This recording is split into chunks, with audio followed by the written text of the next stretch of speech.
Assalamualaikum warahmatullahi wabarakatuh.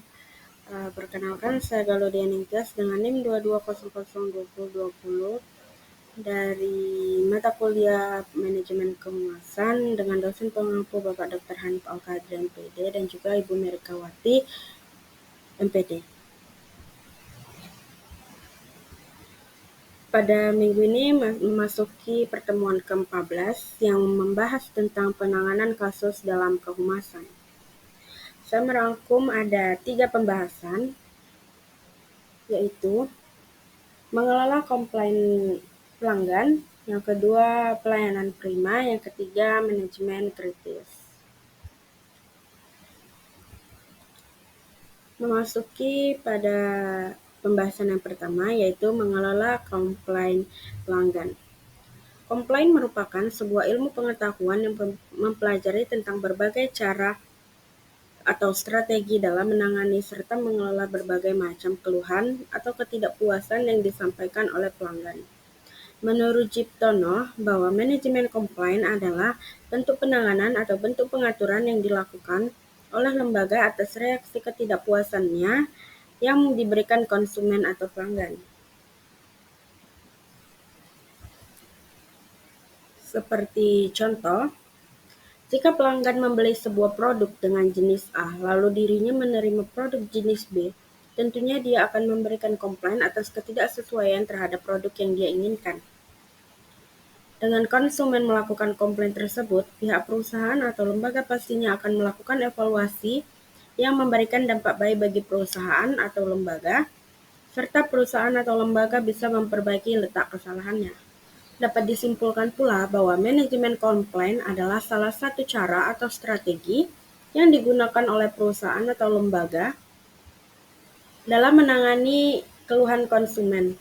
Di sini perusahaan memandang bahwa keluhan konsumen merupakan satu kesempatan yang besar bagi pihak perusahaan untuk dapat mempertahankan konsumen dengan baik melalui proses penanganan yang luar biasa. Penanganan keluhan yang efektif dapat menjadikan informasi-informasi yang berasal dari keluhan konsumen tersebut sebagai bentuk responsif agar perusahaan bisa memperbaiki letak kesalahannya. Selanjutnya ada beberapa hal yang perlu diperhatikan atau dilakukan oleh staf, pemilik perusahaan, pemilik layanan, atau pemilik perusahaan dan lembaga. Yang pertama yaitu berani meminta maaf pada konsumen jika melakukan kesalahan. Rela dengan hati yang paling dalam harus berani untuk meminta maaf, memberitahukan kepada pelanggan bahwa kita menyesali atas ketidaknyamanan atau ketidakpuasan yang terjadi. Yang kedua, percaya akan keluhan yang disampaikan pelanggan. Penting sekali buat kita menyatakan atau menyampaikan kembali keluhan dengan menggunakan kata-kata sendiri yang menunjukkan bahwa kita benar-benar memahami keluhan yang disampaikan oleh mereka. Yang ketiga, harus melakukan restituasi.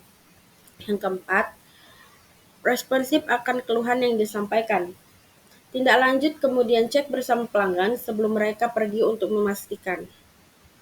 Penanganan keluhan yang disampaikan pelanggan kepada perusahaan dapat melakukan atau menyampaikan keluhan konsumen sebenarnya memiliki harapan-harapan yang luar biasa atas keluhan yang mereka utarakan tersebut dengan jelas secara spesifik. Konsumen mengharapkan suatu keadilan, kejujuran, serta kewajiban dari pihak perusahaan dalam menangani setiap keluhan atau ketidakpuasan yang mereka sampaikan.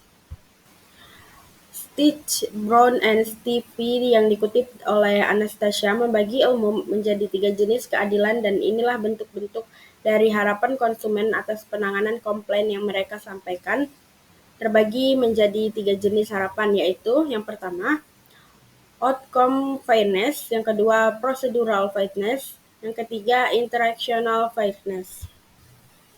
Masuk kepada pembahasan yang kedua, yaitu pelayanan prima. Di sini pelayanan prima diartikan sebagai salah satu pelayanan yang diberikan perusahaan kepada pelanggannya.